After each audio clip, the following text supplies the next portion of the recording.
Hey gorgeous girls, I know you know what time it is. Time for hashtag Makeup Monday with your favorite Mary Kay must-haves. And let's see, I think I do. Yes, current lookbook right here. And oh my gosh, y'all. So we're gonna do a look today from your Mary Kay Beauty Consultant's personal website. So, like, this is mine. So when you pull it up, well, also, hello, hashtag duh, there's that offer through midnight, March 31st. So there's that. You go up to the little hamburger menu and you're gonna click on tips and trends, okay? Tips and trends.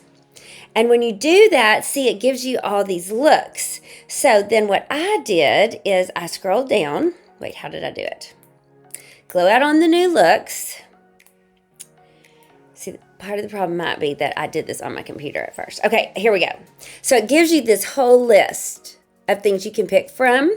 And so what I chose was what did I choose? A Rose Gold Halo. Rose Gold Halo. Look at her. Isn't she gorgeous? Like, look at this look and how, so it looks different on her than it does on me.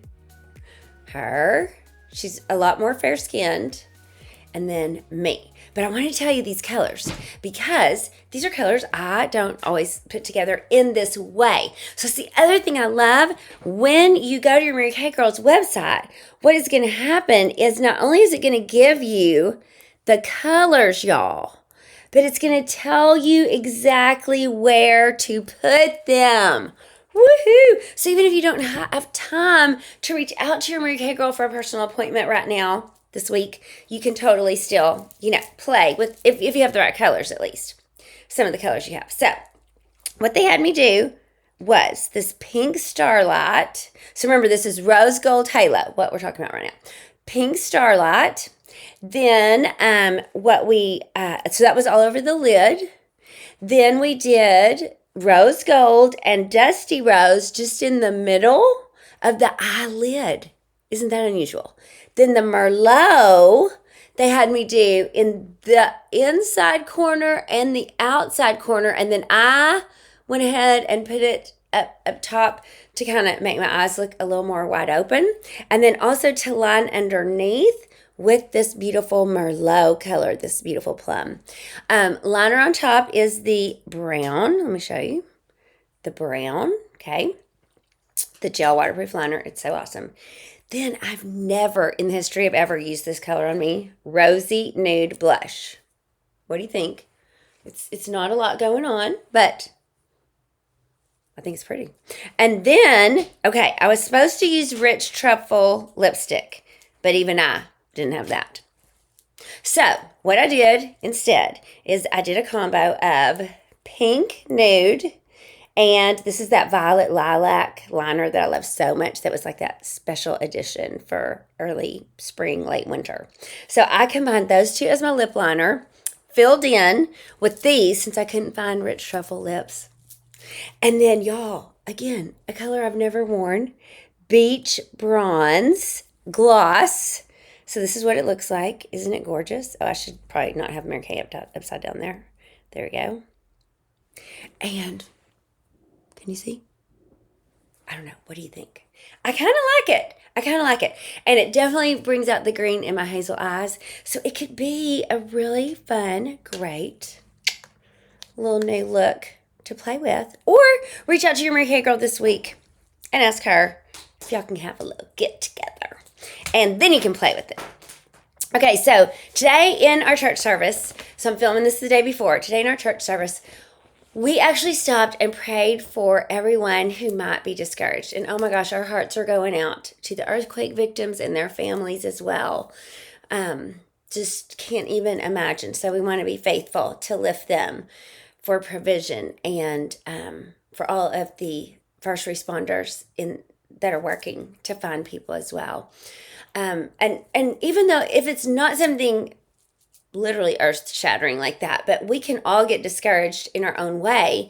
And I felt led to tell y'all, just for any of you that have ever prayed for me, I just want to say thank you.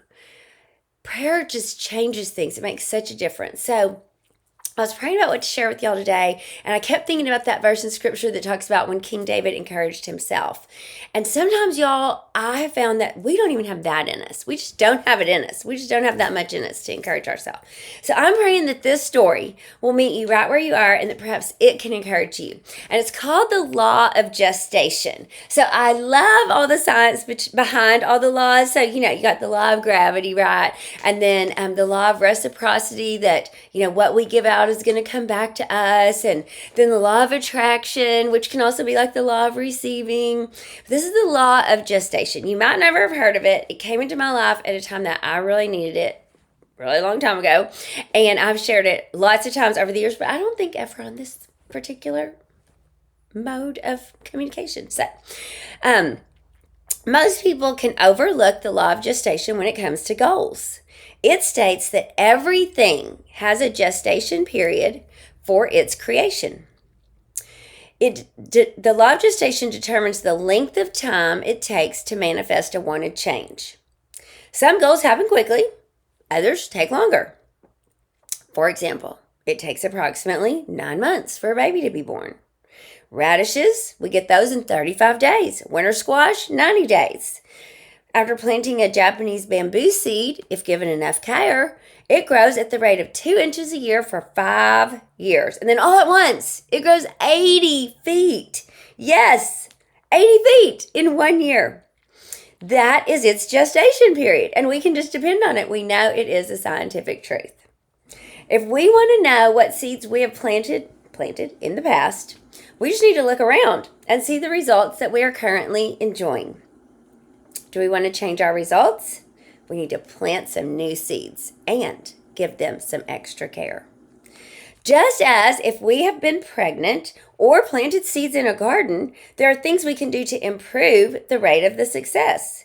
We wouldn't think of depriving our bodies of food and water while we're pregnant, or plant a seed in the soil and not water or fertilize it if we wanted a good crop. When planting a goal, we can enhance the predictability of it coming forth by writing a detailed description, holding the image in our mind of its completion, visualizing and emotionalizing how exciting it's going to be for all the lives that are attached to that goal, for their lives to be enriched by the fruition, the realization of it. We can keep our thoughts positive and change them when they begin to turn a different direction.